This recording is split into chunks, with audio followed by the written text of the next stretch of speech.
కాళేశ్వరంపై కీలక వ్యాఖ్యలు చేశారు మంత్రి వివేక్. కాంట్రాక్టర్ల కమిషన్ల కోసమే కాళేశ్వరం ప్రాజెక్టు కట్టారని వివేక్ అంటున్నారు. నిర్ణయాలు తీసుకున్న వారిపై కఠిన చర్యలు తీసుకోవాలంటున్నారు. అప్పటి కాంగ్రెస్ ప్రభుత్వం 36,000 కోట్లతోటి ప్రాణహిత, చేవెళ్ల, ఎల్లంపల్లి నిర్మించింది అంటున్నారు వివేక్. ఎల్లంపల్లి నుంచే మల్లన్న సాగర్కు నీళ్లొస్తున్నాయి అంటున్నారు. నేను నిరంతరం పోరాటం చేయడం జరిగింది. హోటల్ మేనేజ్మెంట్లో గ్లోబల్ కెరియర్ ప్లాన్ చేస్తున్నారా? అంతర్జాతీయ చదువు, ఫారెన్ జాబ్ ఛాన్స్ కోసం ఇండియా నంబర్ 1 హోటల్ స్కూల్ IIHMలో జాయిన్ అవ్వండి.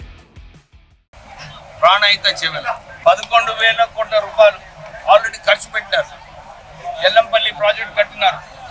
కానీ టీఆర్ఎస్ ప్రభుత్వం వచ్చిన తర్వాత కేవలం కమిషన్లు కోరుకోవడానికి ఈ ప్రాజెక్ట్ తీసుకెళ్లి కాళేశ్వరంలో పెట్టడం 1,00,000 కోట్ల రూపాయలు ఖర్చు పెట్టినారు. కానీ ఇప్పటి వరకు ఆ కాళేశ్వరం ప్రాజెక్ట్ వలన ఏదైతే 70 TMC నీళ్లు పంపు చేసినారో ఆ నీళ్లు కూడా పైనుంచి నీళ్లు వచ్చినప్పుడు వర్షాకాలంలో ఆ నీళ్లు కూడా వృధా కావడం జరిగింది. అంటే ఈ 1,00,000 కోట్ల రూపాయలు ప్రాజెక్ట్ ఏదైతే కాళేశ్వరం కట్టినారో కేవలం కాంట్రాక్టర్స్ వారికి ధనుకులు చేయడానికి అప్పుడు టీఆర్ఎస్ ప్రభుత్వం కట్టడం జరిగింది.